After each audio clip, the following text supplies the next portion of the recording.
BR Naidu అనే అంత బయటపడింది. Still he's continuing. ఇప్పుడు తప్పు బిఆర్ నాయుడుది కాదు నేను ఆయన అన్నాను, చంద్రబాబు నాయుడుది అవుతుంది. నీకు మా హయాంలో భక్తి ఛానల్కి ఉన్న వ్యక్తి తను ఏదో ఫోన్లో వేరే వాళ్ళతో మాట్లాడడంలో ఇదిగా అన్నప్పుడు తెలిసినప్పుడే ఇమ్మీడియట్గా అతను రిజైన్ చేయమని తప్పించడం ఏదో జరిగింది.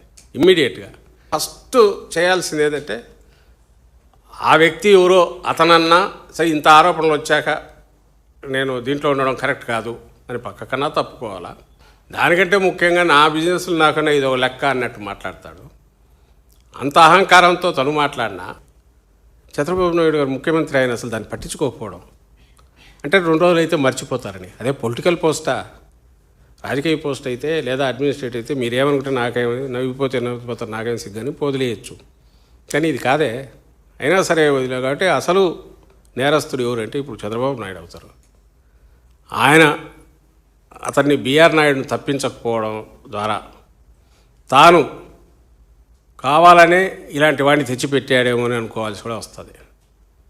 ఓ పక్క దాని లడ్డు పవిత్రత దాని మీద దెబ్బ కొట్టాడు, ప్రసాదం పవిత్రత మీద, దేవుడి దీని మీద.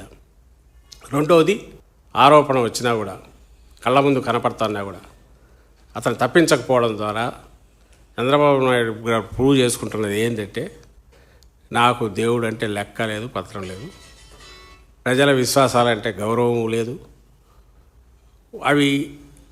వాటిని లెక్కలేక వేసుకుని అనేది ప్రూవ్ చేసుకున్నాడు.